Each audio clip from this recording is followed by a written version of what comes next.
Good evening, everyone, and thank you so much for joining us in our panel tonight.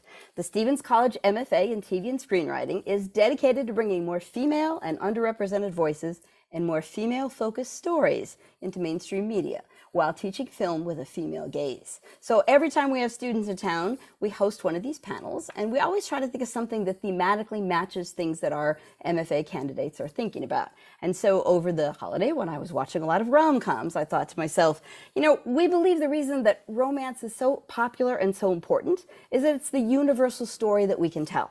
Not all of us will be in heists. Not all of us will be in car chases. Not all of us are going to work in hospitals. But all of us at some point in life are going to decide who to spend our time with. And that is, to me, a fascinating concept. So I'm really, really excited. You've all read the bios of the folks who are joining us tonight, so I want to jump right into the questions because we only have an hour and a half.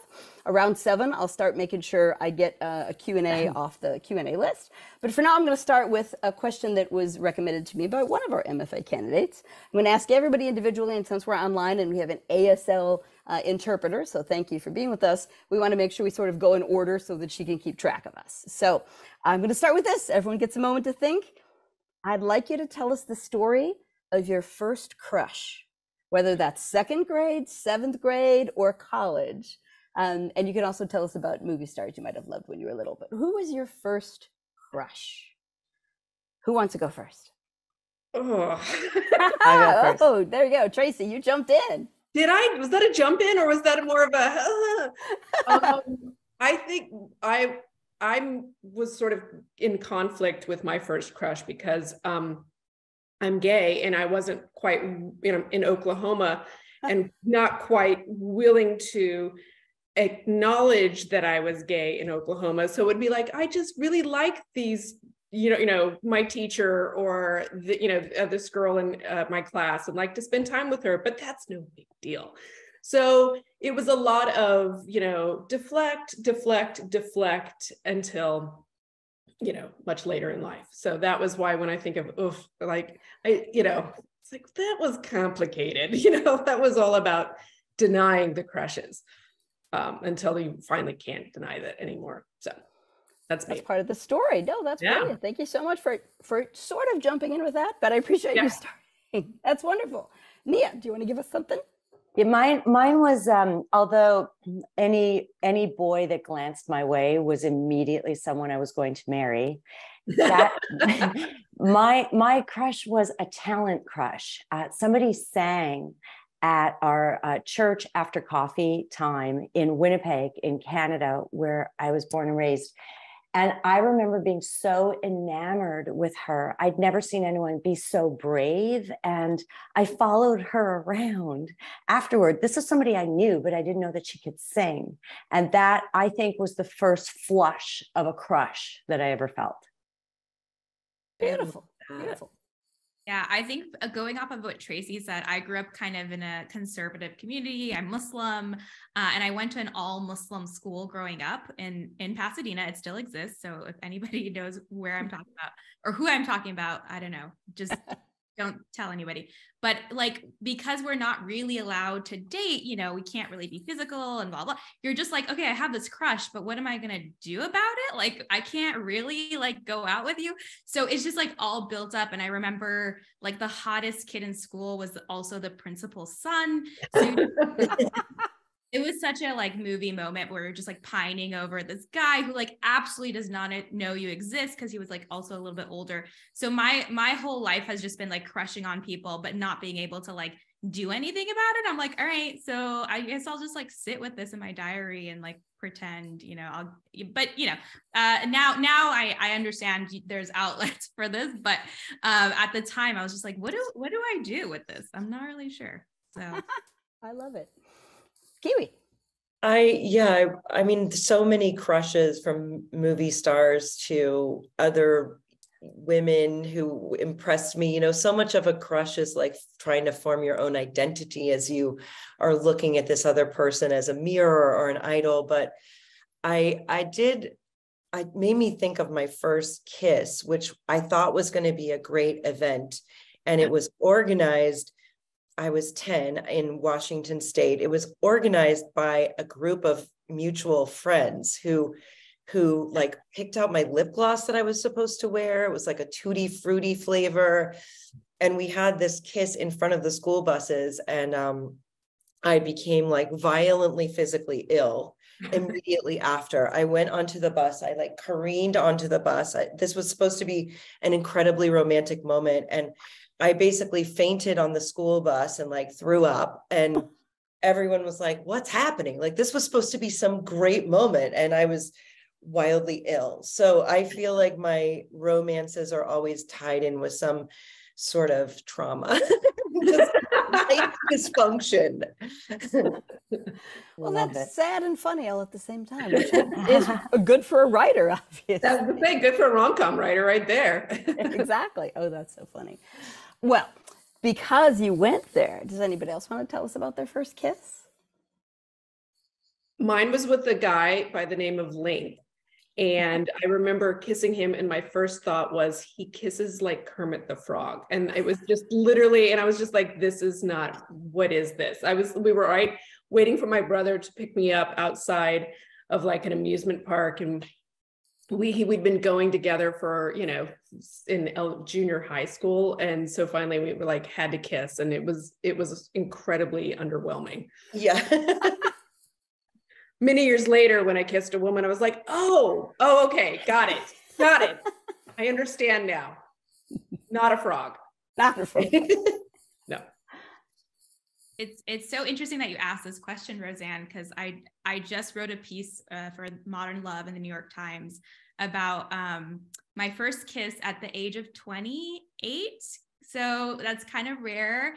But also like, it's something that I'm really passionate about talking about now, because again, I come from a very conservative community, and, you know, in our culture, in our religion, you're supposed to save yourself for marriage. Like, that's when you're supposed to have your first kiss.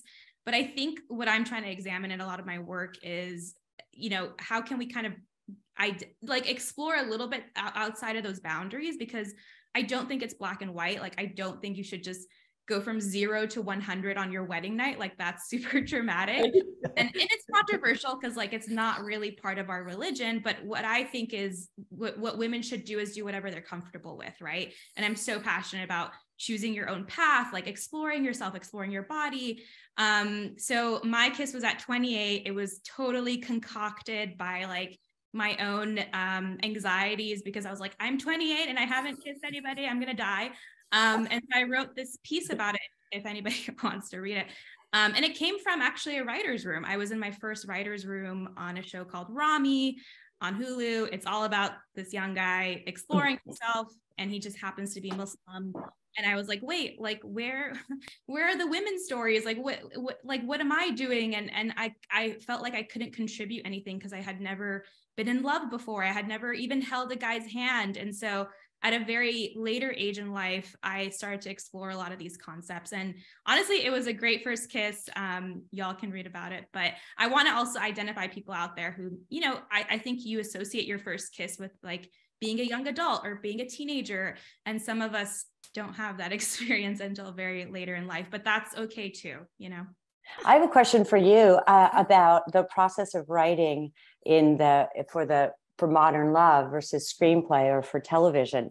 Was it different for you? Was it largely confessional? How did you map it out? Did you outline it? How did you approach it? So, I mean, that's such an interesting question. And I appreciate you, because I literally wrote it in like 2 hours, which obviously in film and TV, we never get to do that, right? You're pitching in rooms and stuff, and maybe you can come up with a great concept in 2 hours, but I felt so passionate about the story. It's something that it was ruminating in my brain for a really long time. And I really debated like, what's the best way to tell the story? And I could have like pitched it as a movie and, you know, whatever, but I strongly felt like I need to tell the story now. And I'm a fan of Modern Love. I just kind of looked up their requirements, and anybody can submit. You can write an essay. It's 1,500 words, but it has to be 1,500 words, which is really tough.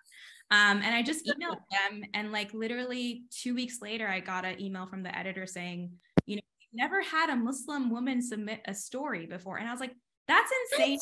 That's insane. And he's like, very, very rare. We might have, you know, they've been doing Modern Love for 10 years. And I was like, that's an insane concept that you've never had either like an Arab story or Middle Eastern or Muslim, which is not synonymous, but a story like this before. So then I was like, you know what, I have to do this. Go ahead, publish it. And there's a lot of great feedback, but also a lot of like controversial feedback, because people, you know, they don't want to hear sort of people going outside of the boundaries of faith. Sometimes it's hard to hear, but anyways, I can go on about this, but it was a really fast process. And it just made me feel like, okay, this is an important story to tell. Yeah. And you know what you will not know, for years, you will not know how much of a flame you light in someone else. Well, you don't light a flame, you light a wick, but you doing it, it's like Regina Davis's whole program is, if she can see it, she can be it. So you writing that will inspire somebody to live their truth, to write something, it's incredible that you did it. It's great. And I love the process of writing something other than what we write. It's an other side of our brain. Yeah, exactly true. To read it. Yeah, I recommend anybody can submit. So, you know, for our audience, like that's a way to kind of get your story out, especially if you're a beginner writer or, you know, just trying things out. Yeah. Perfect. Now, Nia, that was an excellent question. Thank you for asking it. But were you dodging your own first guess question? I don't answer questions that aren't about writing on a Writers Guild website. I just don't know what's going on. All right. All right. Well, then here's a writing question. Yeah. Is there a moment from a romance in your own life or a dream romance that you've been able to include in the script that you wrote? Yes, I usually take something from my true life and then I turn it up to 11, right? Right? I think we all do. Yeah. So can you give us an example? No. I just like to talk about writing. I don't like therapy online. I don't know what's going on. Cool. All right. Anybody else on that one or no? I tend to find little truths along the way and create and put them in. So I find little moments more so than, because I primarily write for the Hallmark Channel. And I have two young adult, I would say the young adult novels that I wrote actually are much more in my wheelhouse because they were set in Oklahoma. So I could actually sort of tap into my youth about that.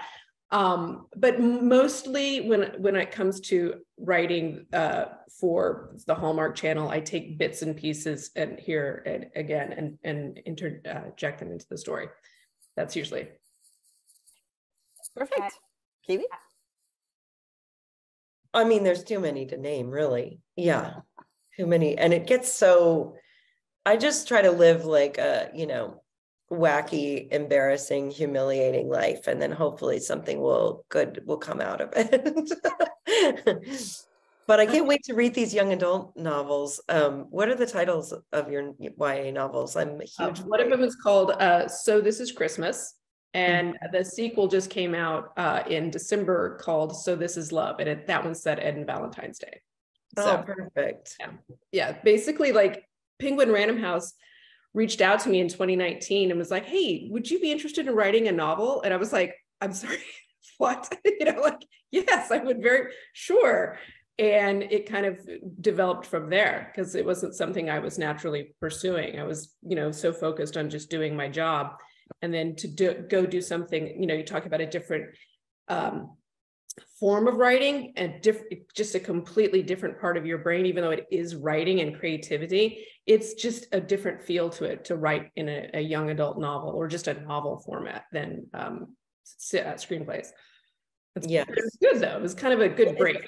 And it's interesting, your questions have been about firsts, and that's such a bread and butter of YA, pitching TV stories, novels. It's like that whole genre is sort of about first this, first that. Yeah. Everything. That's why they do so well. And that's why I think they transfer so well to television is just the energy and the passion of around that world. Like whatever, it doesn't matter where you are in the world or, what society or background you may have, the energy of that young person going through their first love, their first kiss, their first experience, the first heartbreak, wherever it may be, that's, I think, a universal concept. And I think that's why it translates so well. Exactly why we decided we should be talking about this tonight. Beautiful.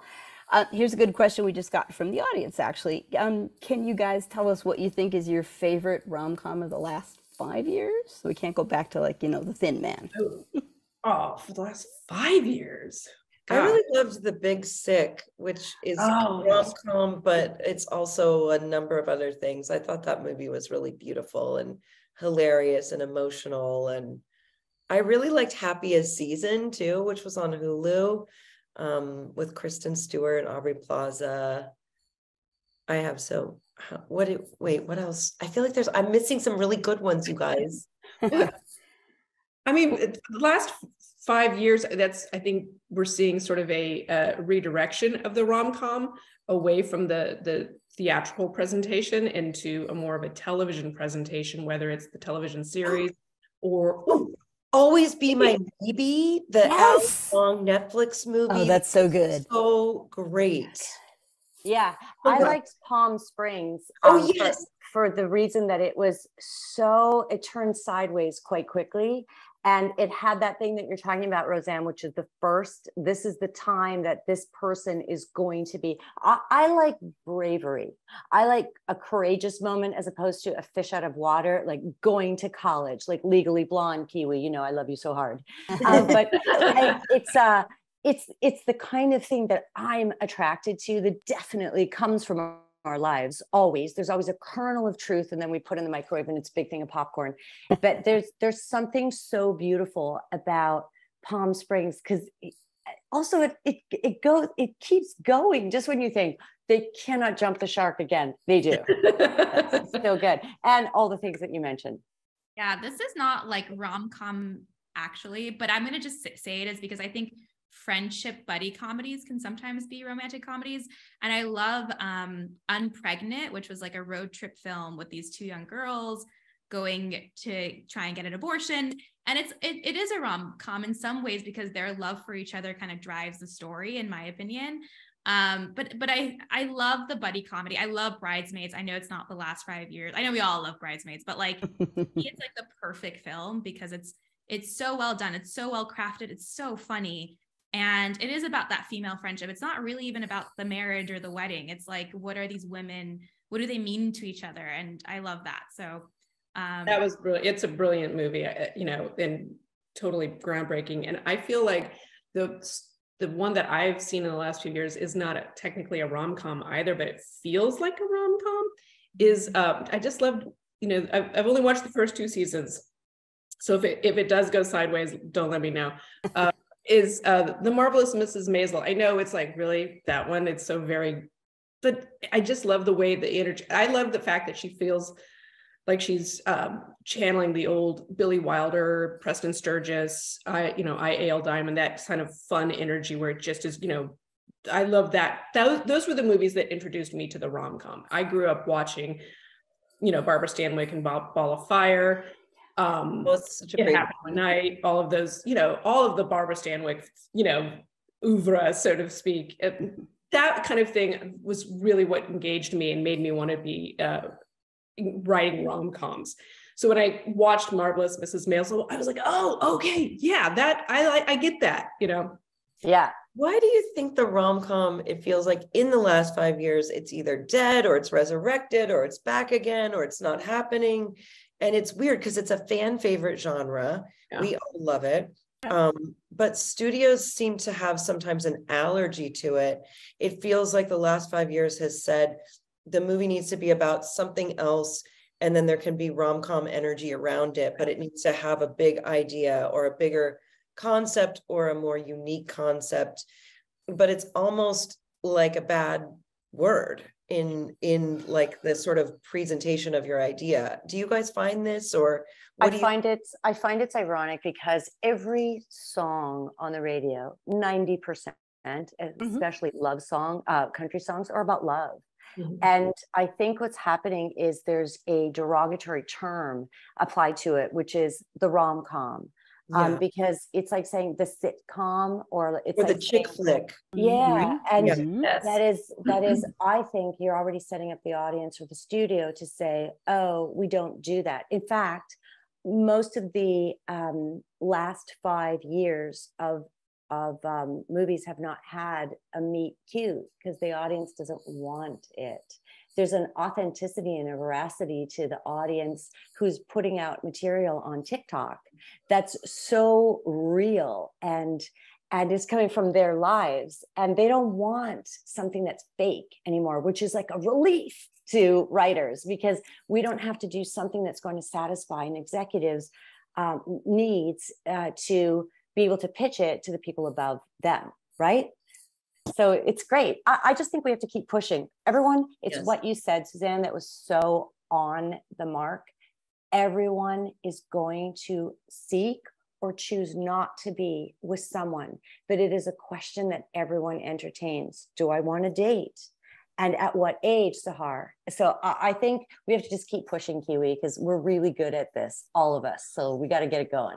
But I would argue that I don't think that it'll ever go away as a genre. And I think it'll always come back and forth. And to me, everything's about money. And thankfully, Netflix in the last few years has proven that YA, which is, I also think, a subgenre of the rom-com in some sense, has kind of helped us sort of pick that up again and pick up the speed with the business.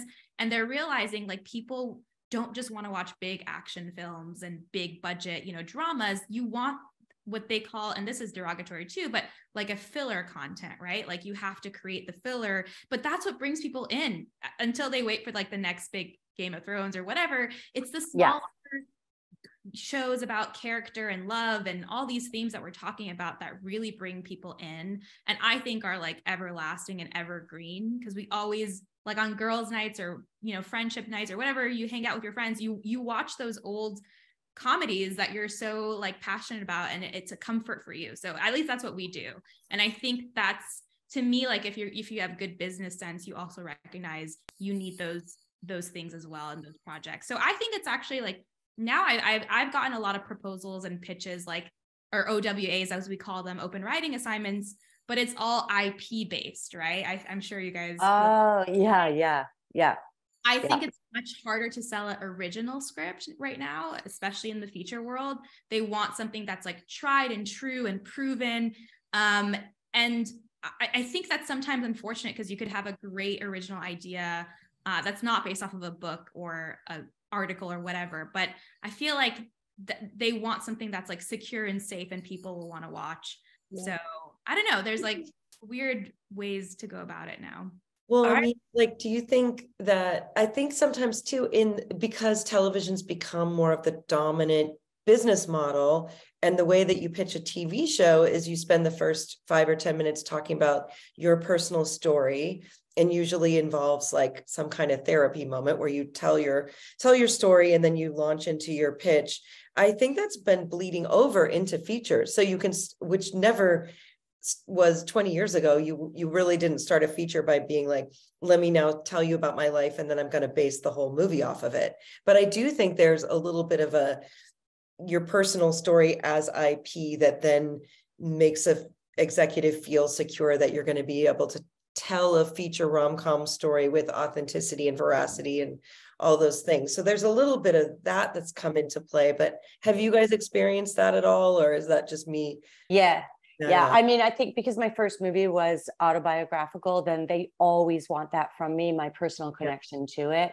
And I like to write from something I know and then spin off into another world. Like I don't want to freak anybody out, but I will say this: we did not have a family restaurant growing up.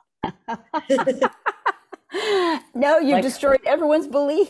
It's like I just took the Greekosity and then I made stuff up. Like that's what I love to tell people that too, who are watching right now and want to write. Just take a piece of your life, take one person in your family and write a story, but it doesn't have to be entirely accurate. Yes. Right. I actually think the rom-com is kind of the canary in the coal mine for the overarching problem going on with the theatrical experience right now. And I think that it's the easiest one for people to say, you know what, I don't want to go out and spend $100 this weekend to go see a movie where I just know that I can get it online in about 6 weeks. And that's a very pragmatic perspective. And it's a little disappointing, but I think that's what the perspective of the studios and when they're looking about where they're going to put the money. And I think rom-coms went down first, followed by the adult story, whether it's, the drama. We're sort of having a little bit of resurgence post-pandemic because everybody just really wanted to get out of the house, I think. But I think it's been something that has hit a wall when you go to try to pitch it. And I think it's also right now in the upper echelons of not all, but it's a lot of men in the executive corridors. And I think that they don't respect rom-coms as much as they should. And I think because it's primarily perceived as a women's genre. And I think that is, I find that to be one of the reasons why it's migrated over to television, where it's like, okay, we can see the rom-com here on the television because nobody's going to have to go out and spend all this money, or the dramas as well. So I think that's kind of, it led the field for what is a bigger problem overarching in the theatrical world. So that's a whole nother panel, but I know, sorry. No, that's a great point because it's true. Yeah. I have a question for you, Tracy, if you don't mind, Rosanne. Sure. Go. Have you been asked to adapt your YA books? Is that not yet? No. Are you interested in doing that? Did you at all have that in your brain as you were approaching the genre? Not when I was writing it. No, I made sure that I took that out and set it aside. And when it was published with Penguin, they put it in the hands of an agent at UTA. And then from that point on, I was like, good luck, bye, have fun. I'm going to go back here because I'm a little different in the sense that I write for a network that puts out 90 rom-coms a year. And 40 of them are in the Christmas world. And I write on average between 4 and 6 movies, sometimes 7 a year.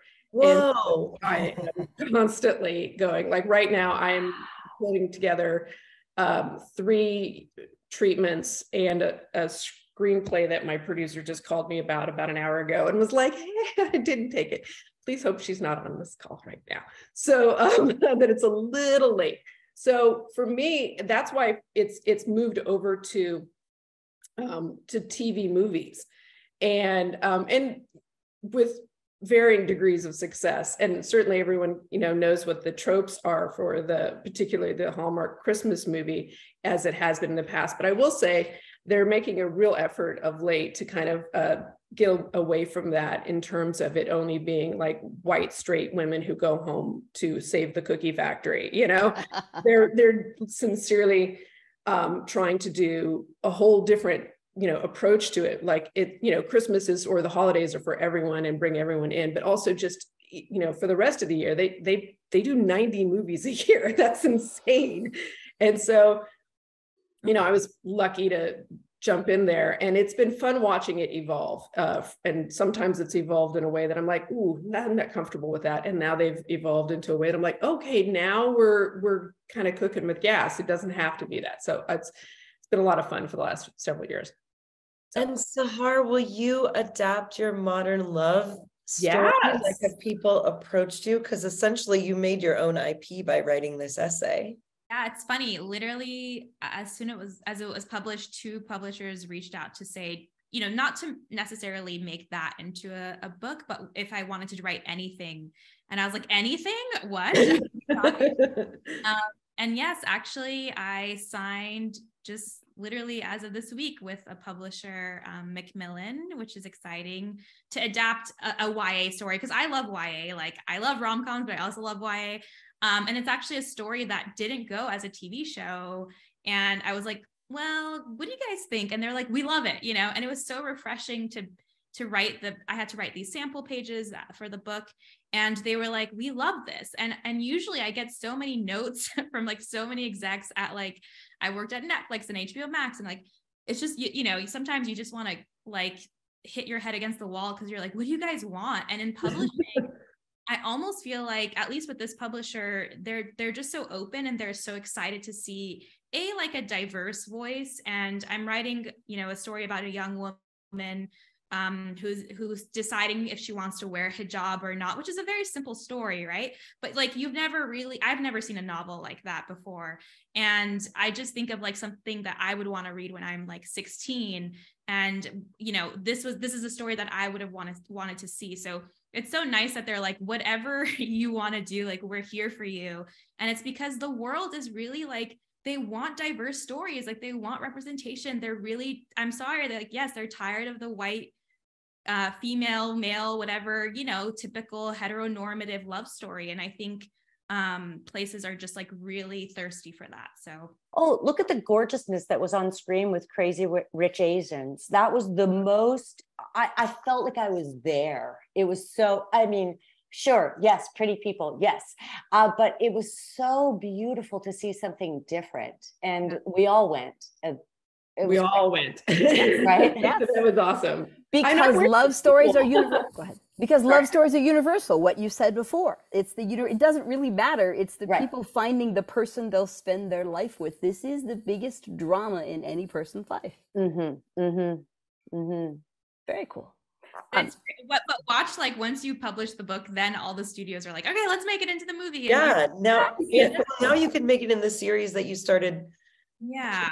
Or do other things. But yeah, it's just like it's sometimes very frustrating to be a writer, because you're like, why are you guys adapting this book that is really not good? Like, I've been sent so many books not good, and it's only because the book holds a little bit, and they're like, okay, people will read this, so then they'll watch it. But oftentimes I don't think those things translate very well. And then it becomes a completely different story. So it's like, why not just do the original idea that you liked? It's wild, but I know that at networks and places, like, they have to justify, millions of dollars being spent on something. So it's hard to do that. I feel like too, there's also just the thirst for IP is so aggressive that people are even unpublished. You can write a short story. You don't even have to publish it in a major publication. You can just write it and no one publishes it. And that becomes IP. And it's usually conceptual genre pieces that are picked up. But I'm excited to write a short story in the rom-com genre and be like, it's IP. Here it is. Someone optioned it. It's true. Kiwi, write it in a different name. Okay. Oh my God, write it a different name and then create a bidding war. Oh my God, that's the movie. That's right. And IP is intellectual property for anyone who is listening and has one.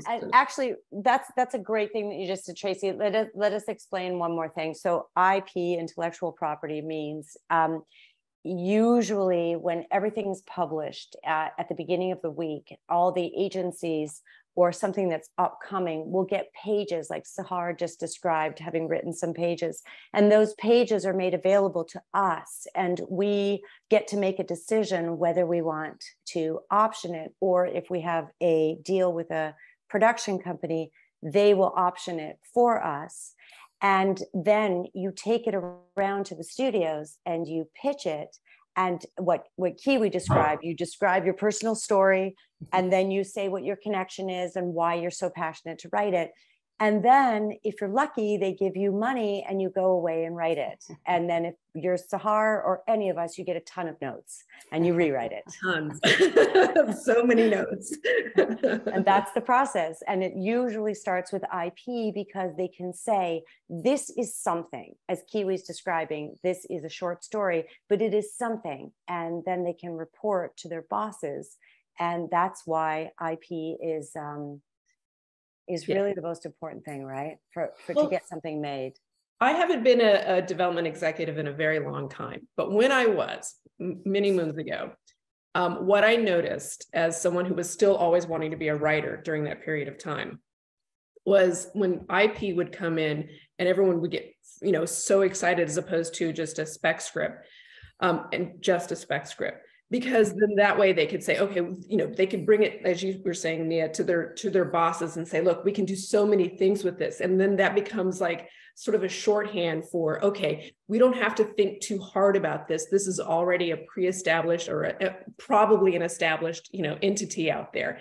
And there's I believe, just a tick of laziness on the development executive's part for this, because why not go out and find the spec script, or talk to the writers and let the writers be able to pitch their ideas, and you can create the IP yourself, but that is very often not what happens. So yeah, the IP becomes sort of easier in a way on the unfun side of it, on the development and the executive side of it. Sorry to all developers and executives. Yeah, and I would like to say one thing that made me feel that was helpful to me just even in recent years was like thinking about the development executive's job is really, their job is to distill your story and explain it to someone else, who then will likely explain it to someone else. So as a writer, you want to give them the concise headlines. You want to give them like the concepts so that they're easily translatable. It's basically like a word of mouth. Like imagine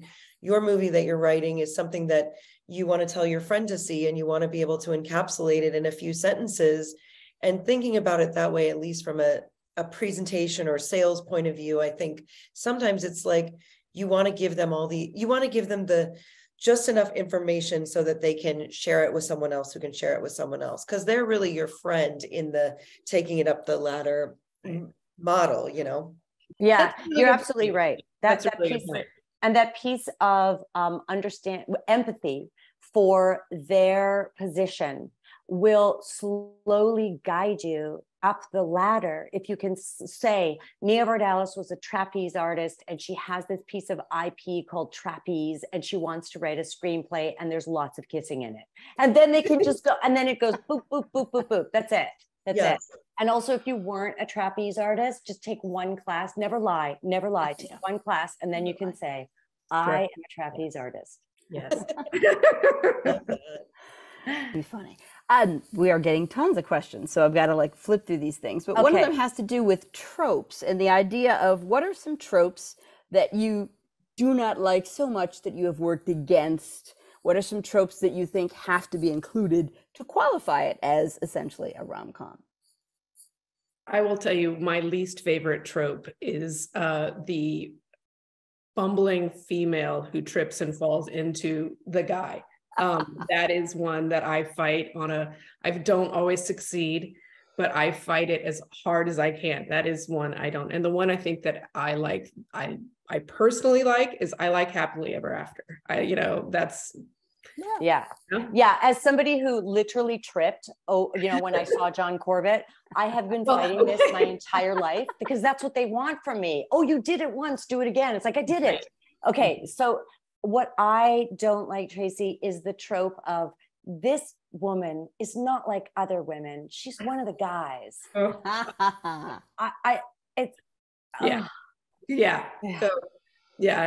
That's one where you're just like, perhaps, you should expand your repertoire of the women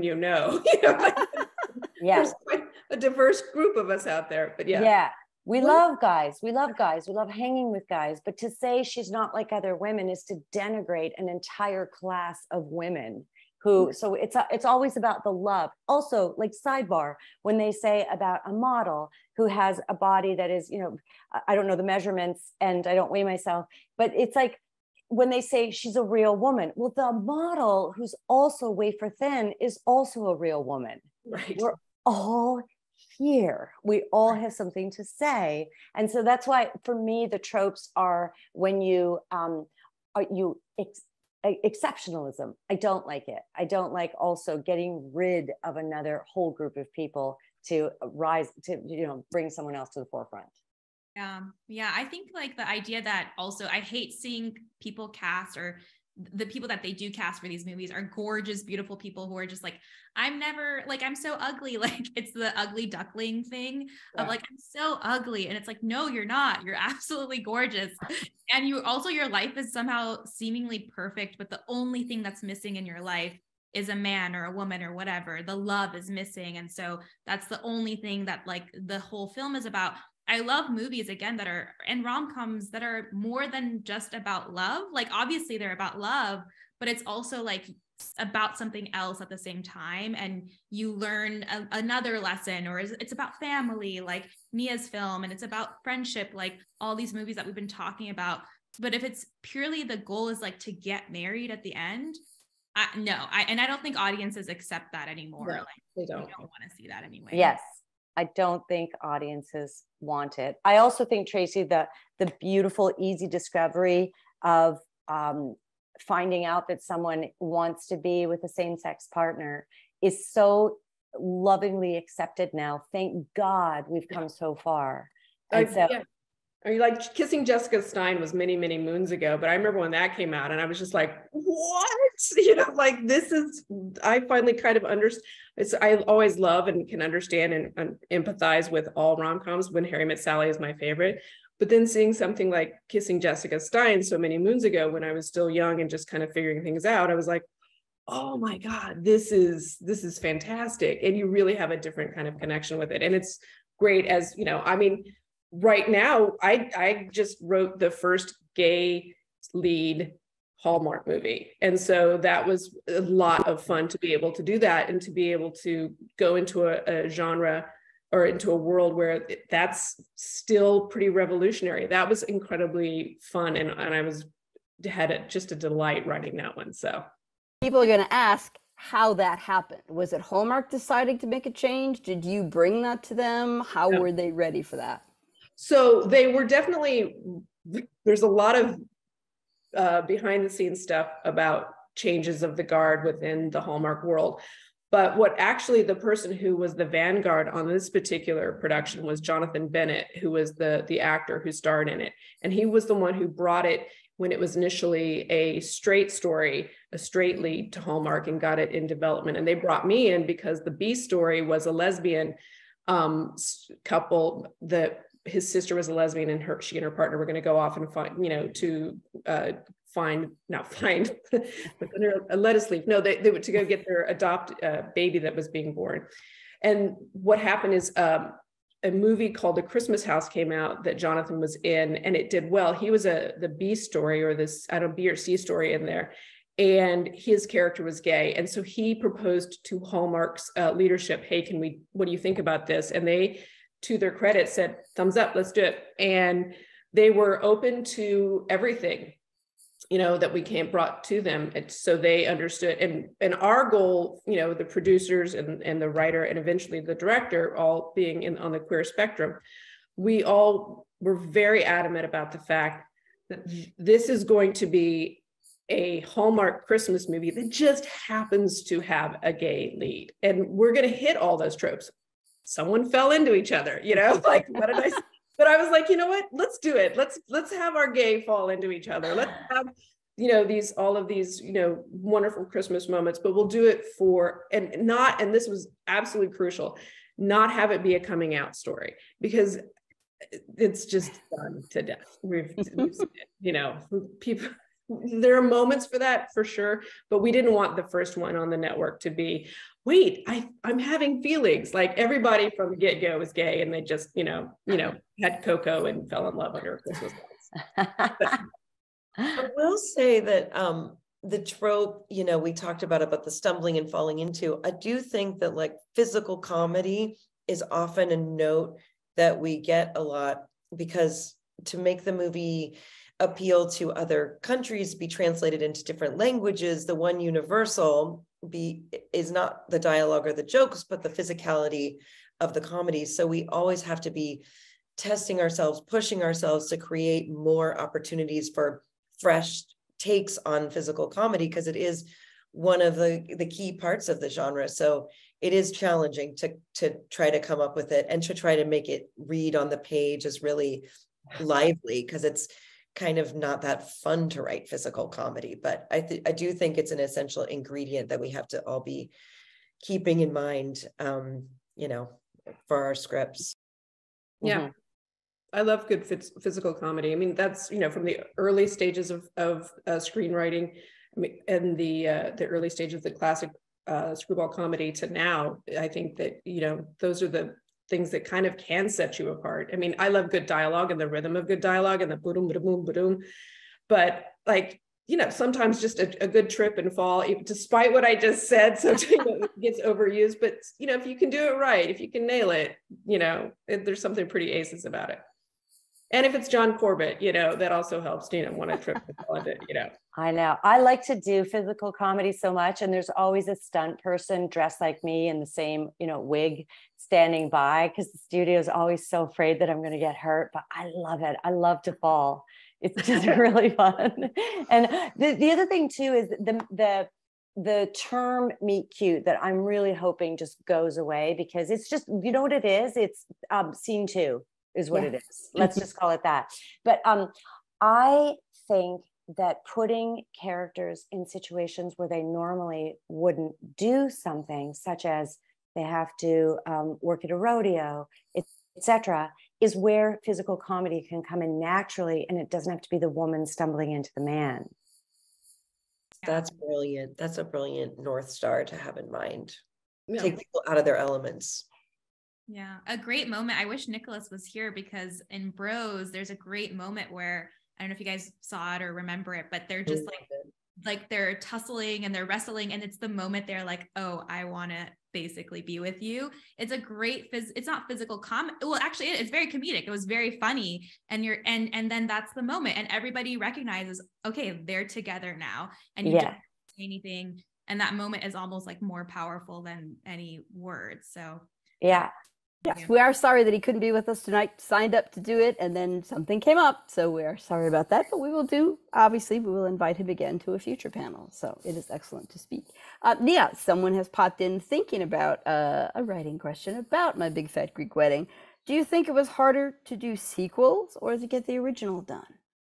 I think that the original was the hardest thing to get done, because if I had listened to my agent's advice, I would be on My Big Fat Greek Wedding 12 by now. But I chose to, write other things, be in other things, guest in other things that I didn't write, which is my favorite thing to do. And also I wrote a play and I wrote a book, Sahar, which, by the way, I also had to beg my editor for notes, because there's so much autonomy in the publishing world. It was lovely, but also daunting. But the sequel was easy. And the third one that we just filmed too, I cannot explain to you how much the financier comes running after me every day and goes, how about a fourth? How about a fifth? How about a sixth? And I never say never, but I just want to I want to do other things. Excellent. Fair. Very fair.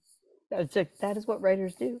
But it's what agents and business managers want, because that's where the IP is. That's where the money is. And I do not take it for granted. It is a heady experience to have anyone ask you to write something. It's like you walk home going, oh my God, I do it every day. I just go, I'm from Winnipeg. I'm so grateful. I'm grateful every day. And to all of us, right, to get paid to do what we love and to have the chance, even during the pandemic, to get better at what we did, or to try different things. It is a luxury that I hope everyone on here has this opportunity one day to do. Yeah. Absolutely. I remember there was a period of time when I was left film development and went in basically just to focus on writing. And I thought, okay, I have this great background. I'm sure this will translate. 10 years later, I finally was able to, start doing that.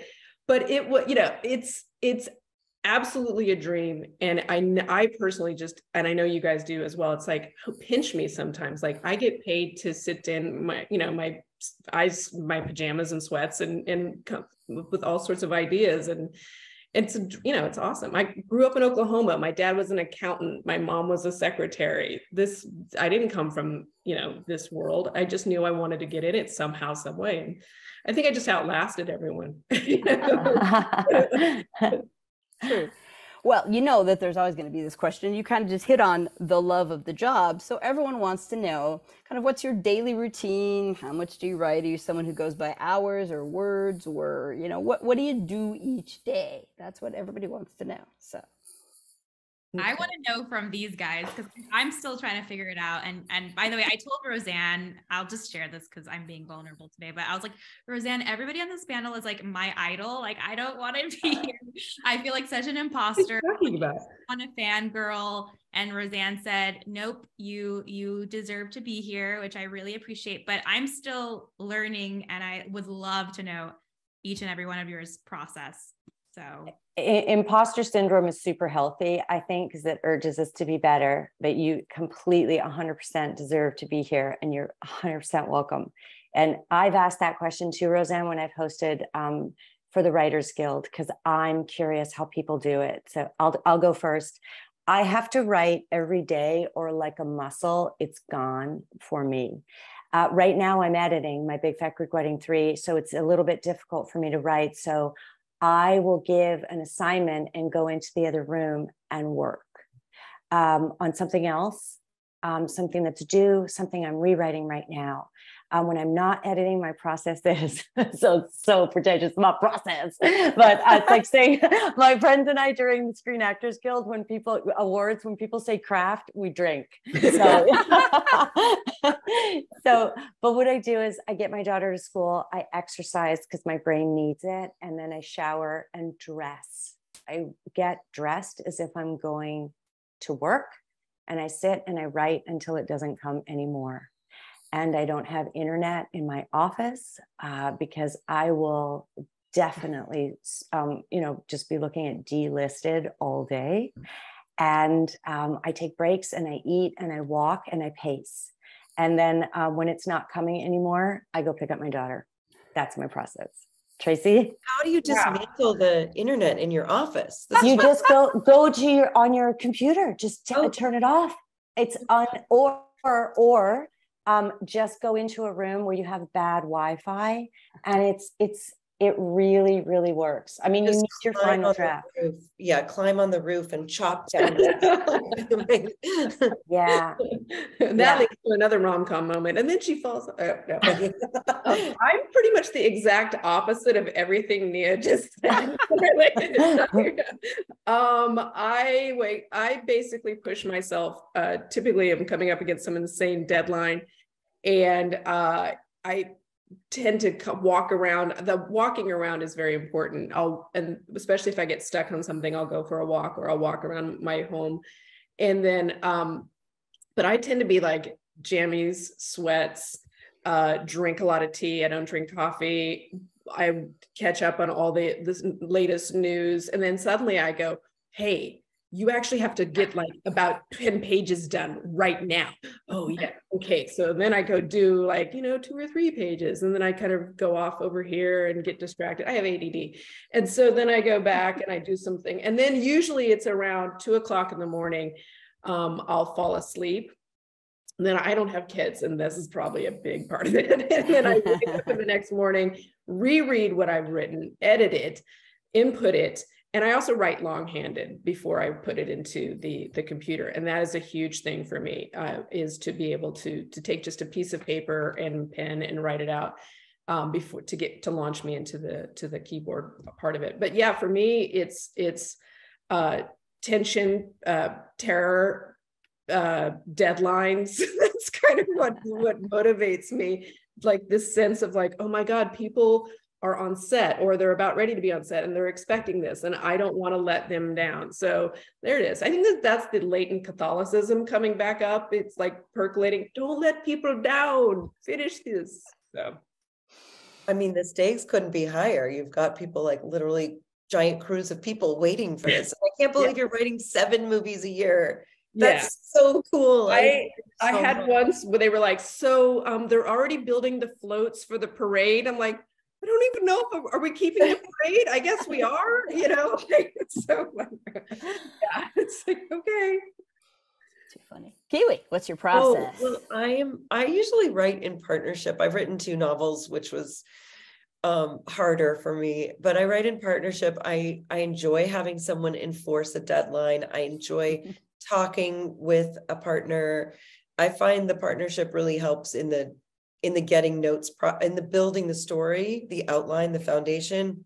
And then once it's done and then getting notes from people, then you can kind of make fun of the notes until you eventually realize they're good and you have to do them. But yeah, then I tend to sort of divvy up scenes after the outline is made. And usually the outlining process is like the longest part of the process. It's like several months of that collaboration. And then it's, just making sure that I'm getting my scenes and my pages done, which is kind of a little bit more like Tracy's vibe, but I'm so inspired by Nia just being, I think I need a shower. I think the idea of showering before writing is actually really great, Nia. Thank you for that. I'm going to do that.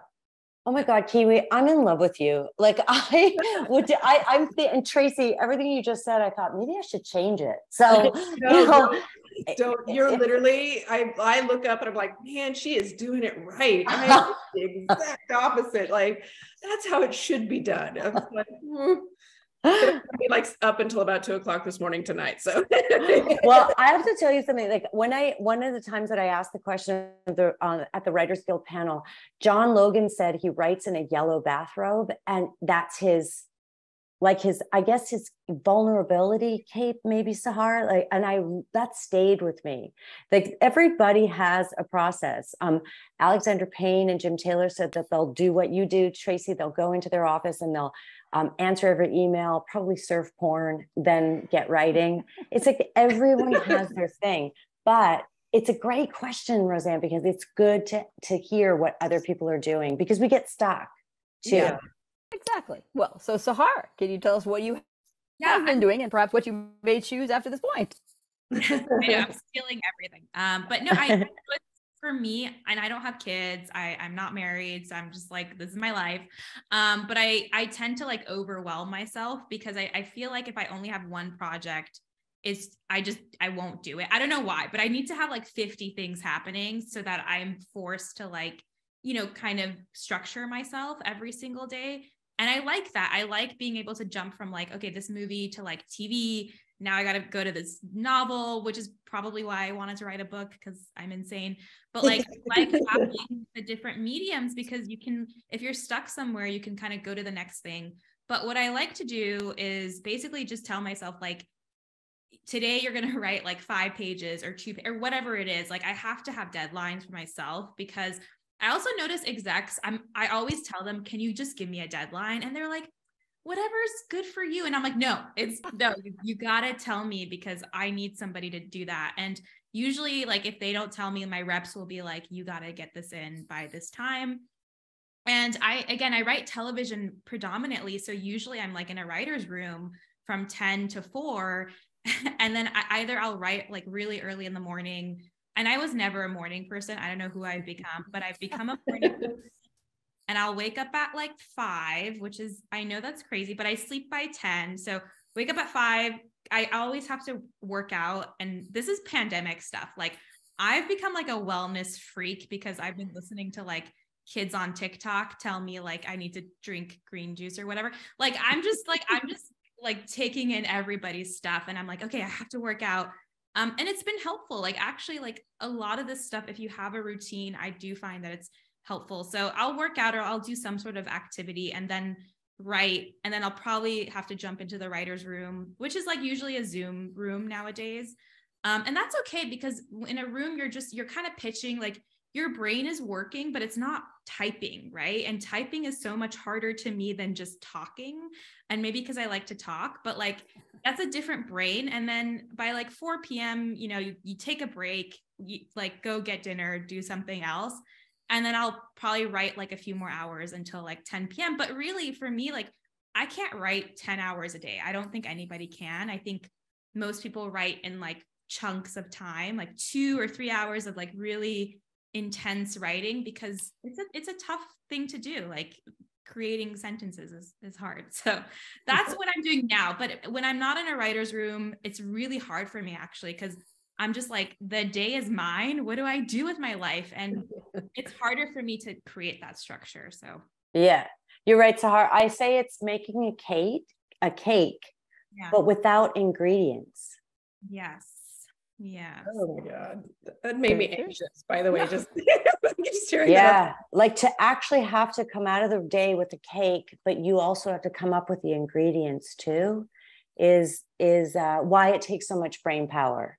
Wow, that's really well said. Yes, because you're because people are like, how do you come up with scenes? And I'm like, I truly don't know. Like I just don't, I don't know. Like, and then writing is all rewriting. I do believe in that. Like your first draft, my first drafts are always bad. Like they're never good. But I've learned that that's okay. Like it's okay to have a bad first draft, and hopefully you just get better and better. And I think for me, I like to do a vomit draft too. Like it's just it's just getting the words out, because I have a lot of anxiety writing. And so I have to just get stuff on the paper so the anxiety doesn't spiral. And that's what I've just been doing, is just like, get the words out. You can make it better later. Yes. Yeah. Don't judge yourself. Get it out. Absolutely. First draft. Kiwi, Kiwi, are you going? I have to go. Kiwi has to leave 7. That's I'm right. spiraling. I'm anxiety spiraling out. It has been also, lovely having you. Thank you so much. Thank you so much. I love you guys. And if there's any questions that you guys want to forward me, I'm around to answer. You're the best. Bye. Many Okay. thanks. Bye. Many thanks. Yay. Bye. Really blonde. Excellent. Yes. Who hasn't watched it, for heaven's sakes? She's the best. Excellent. Excellent. Well, she did push us off into another point, another question that appears here in the question and answer section. So after process, the next step is what is the way that you create a story? Are we talking about inspiration? Is it because you walked on the beach? Is it because it always comes from your life? You know, where do you get your inspiration, and what process do you follow to get it from, wow, that'd be a cool idea, to here's an outline, to here I'm writing a script? For me, I don't know where it comes from. I've been writing since I was a little kid. I mean, I've been writing since I was drawing pictures, and then eventually I started writing in a spiral notebook, and then my dad and mom got me like a typewriter. So it's always just been there, like, and the ideas just come out of nowhere. Sometimes it almost feels like divine. You know, I always like to refer to writing as like managed schizophrenia, you know, where it's like these voices start popping up in your head and you're like, oh wait, now I'm going to exercise them by writing them out. And you know, you do, for me, I do my best in trying to come together with like, that's a good idea. And because I, again, working for primarily for the Hallmark Channel, you know, you kind of know what the structure is, and you can kind of work within that. For the young adult novel, that was much more terrifying, because they basically just said, go come up with a young adult title, you know, come up with a young adult novel. And I'm like, I can do anything. And so that was, you know, and I had this just burst of, oh, so this is Christmas being one of my favorites. And then just from there, like ideas started popping, like the popcorn that, you know, Nia mentioned earlier. And it went, you know, I just was, you know, frantically writing. So that was my, I guess. Does that answer it? Yes, it does. It does. Yeah. I always write from the point of motivation. What does a person want? And so if I know what a person wants in each scene, I know where I'm going in the scene. It won't be the finished product. It's what you're describing, Sahar. It's awful, but it's the bare bones minimum, almost like they're speaking their subconscious. And so that's never great dialogue. And the other thing that's been affecting me lately, I think, since I directed, is images. I think also since I wrote my play, because I know now everyone has a secret. Definitely. My play is an adaptation of Cheryl Strayed's book, Tiny Beautiful Things, which is an epistolary exchange of confessions, and Cheryl's also equally candid admissions back, not necessarily advice column. But what it really made me do is realize everyone is walking around with pain and achievement that they can't tell somebody, or yearning. And that's really helped me in my approach to screenwriting. Brilliant. Thank you. Sahar, where do you get ideas?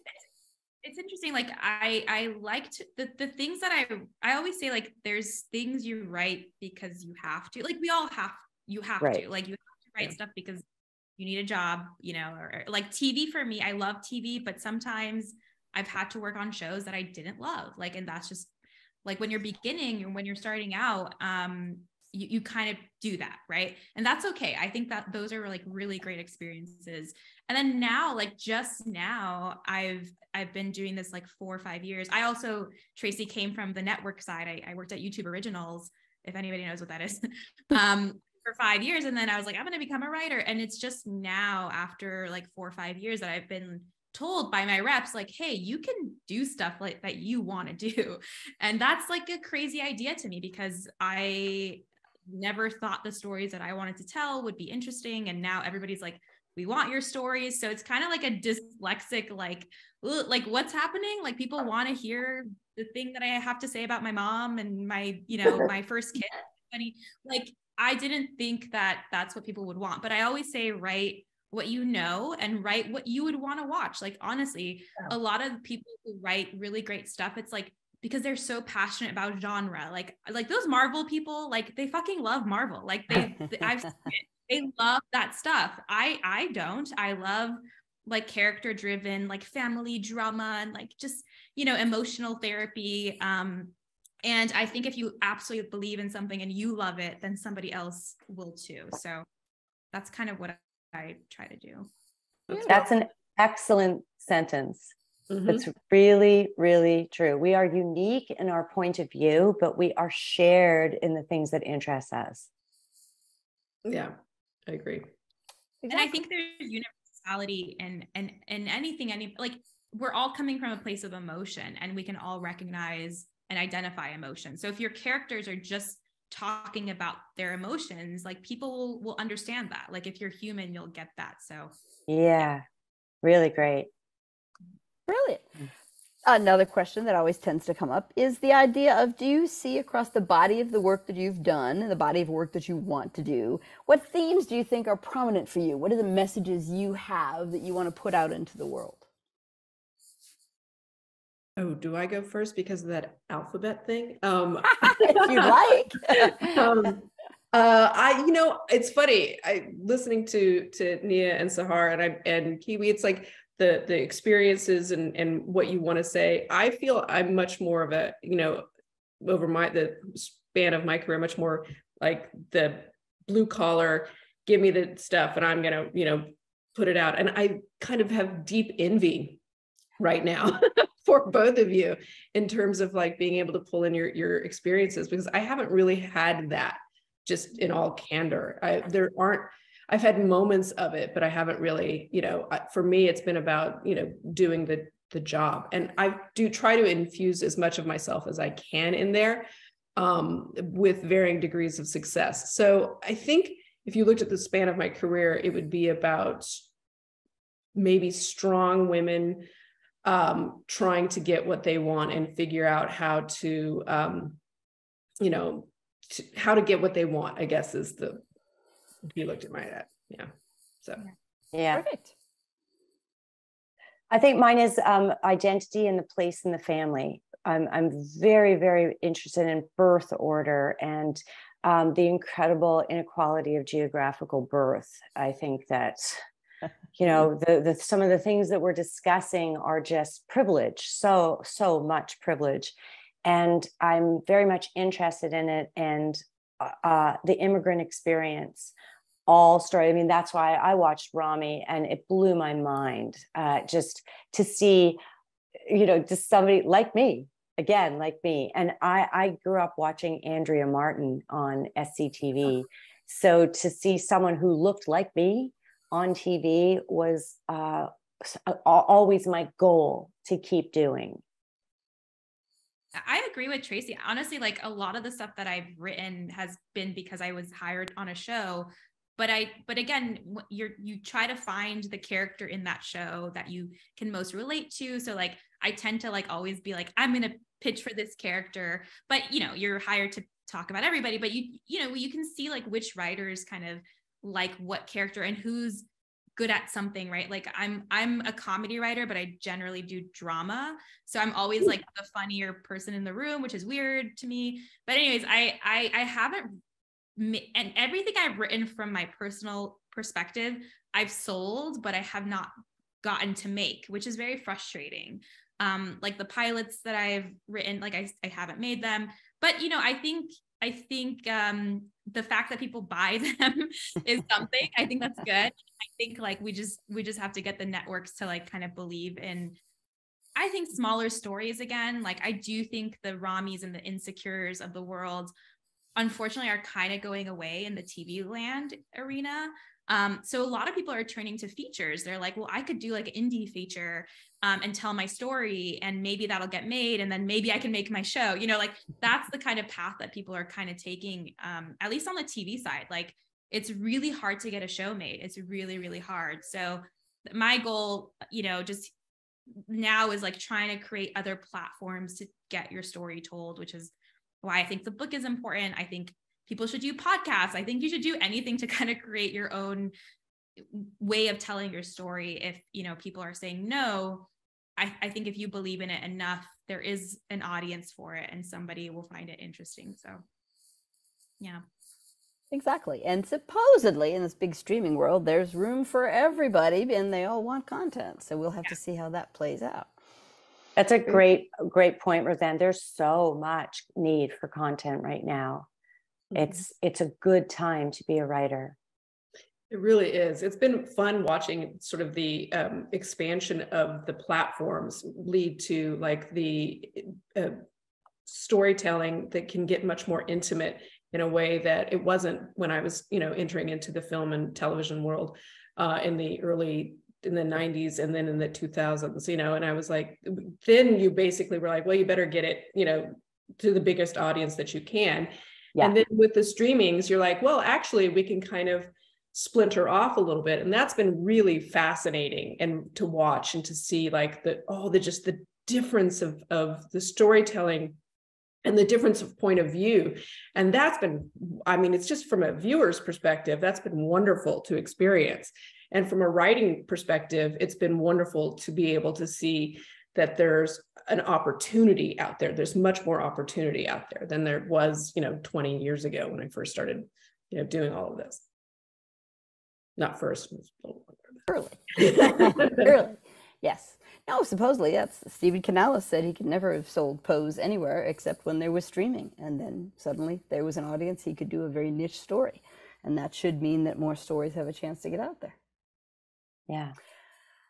Right. So another question that comes up is the idea, you know, has there been a time when you've seen the power of something you wrote because you got a particularly good fan mail, a piece of email, Twitter comments, you ran into a person who was very moved by something you had done? Is there a moment like that you can share? I've been getting a lot of it actually with the Holiday Sitter, with you know, a lot of the LGBTQ community feedback saying, finally, you know, thank you so, you know, for doing this. It's nice to see myself represented on the screen in a way that hasn't been before. So that's been really, you know, nice and rewarding to be able to experience that from a writer's perspective. And also, it sounds silly, but when I go out and I tell people, I'm like, well, I write Hallmark movies, and they're like, oh my God, I love them. They you know, they keep me through the holidays. And you're like, oh, okay, great. So it's not quite, because when I first started into it in 2012, I was like, yeah, I write Hallmark movies, you know, and then 10 years, no, yeah, but believe me, back in 2012, nobody was nobody was, you know, stepping up to the plate. Now it's like, okay, guess what? This is, you know, the holiday film, everyone gets together and kind of gets to, you know, watch these movies. And it's really been rewarding to see it happen. And when I, you know, especially just watching the evolution. So that's been nice. No, I completely understand that. I was on Touched by an Angel for many years, and that was not a show anyone in town cared about it, but I would run into people who really got through the death of their parents or someone because they watched that show. Yeah, absolutely. Absolutely. Yeah. Oh, yeah. Is there a cool fan thing or a moment where you were like, wow, I touched somebody? I'm sorry, it just cut out for a sec. Were you asking Sahar? Yeah, no, I was asking you if there was that moment or a person. Well, there's a couple of things that happen that I'm really, really inspired by, which is when I'll run into somebody who says, because of you, I wrote this. That's the best, And it's not because of me. It's because they saw me and thought, I can do this. And that's an amazing moment, because I too came from no writer's background whatsoever and chose to write a screenplay. So I always say that there's something in you, write it, right? Even if it doesn't become something, as you say, Sahar, your most personal things, you wrote it, right? You did that, and you get to hold that in your hands. I like to print things, by the way, old school, and then I hold it against my cheek and go, I like that. It's very satisfying. But for me, writing my book about how I adopted my child when she was almost 3 years old from American foster care was the most scary thing I've ever done. And because to be that vulnerable, and it was my true life. And then I went on a book tour, and I would say to people who are interested in the adoption process, send me a pic of your future. And on Instagram, my DMs are open for the simple reason that I wake up almost every day to a picture of a family that's been created by adoption. And that is my reason for living. It's the greatest, because being a mom changed my life. And there's nothing more scary than telling the world that there was something I couldn't do. And it became the gift of my life. Awesome. And it's so beautiful. Yeah, I don't want to follow that. That's too.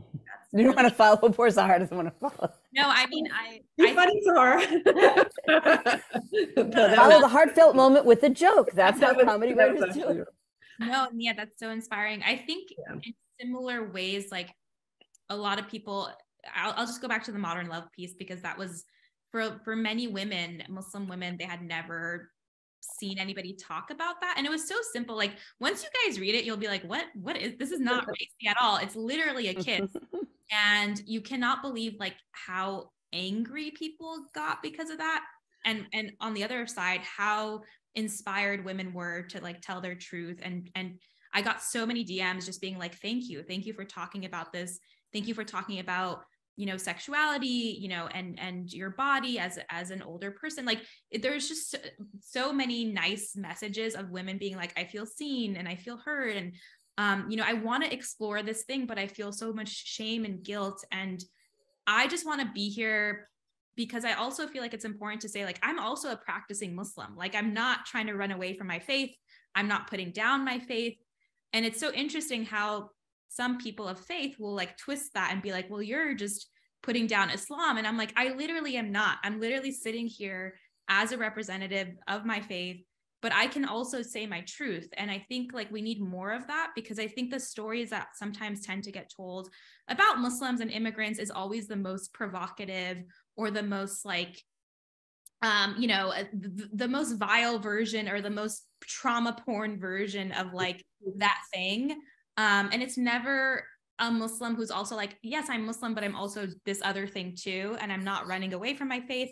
I love my faith. I love my people, but I think we should have this conversation. And I think that's really hard for immigrant communities. It's hard for other people who are othered, because it's the first time they're seeing that representation on screen or in a book or whatever. And they really want it to be exactly how they want it to be. Like they want to see themselves in that. And so when they can't, or when it's a man, for some reason, lots of men, you know, just commenting on women's bodies just everywhere. They get so offended that they don't see themselves in this particular piece. And it's like, it's maybe then I'm sorry, like you don't, like, we don't all have to look the same, and we're not a monolith. So I think it's important to also have those stories be told. But that's the thing, like sometimes I do feel like Hollywood wants to tell the most, again, provocative version of a story. And when you're just like, hey, I just want to be like this nice Muslim girl or whatever, they're like, well, then that's not enough conflict and you need to like create conflict. And I'm like, okay, like I'm not going to do that, you know? So it's a battle. Like a lot of the times representation is a battle of what people think you should be versus what it actually is, which is, you know, I'm not, yeah. So those are my struggles, and I want to kind of create that balance, but it's been tough to do that sometimes, you know?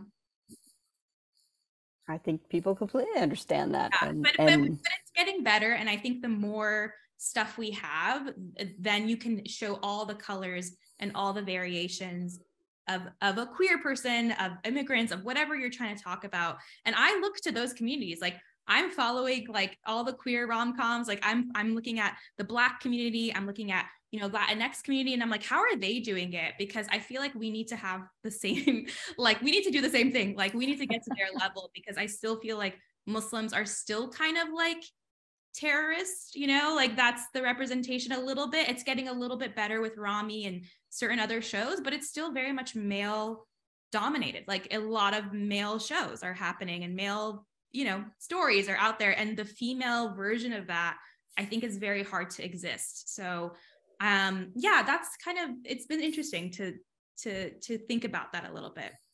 So. You're going to do so great in this industry, because for you to recognize that people are telling you what to be.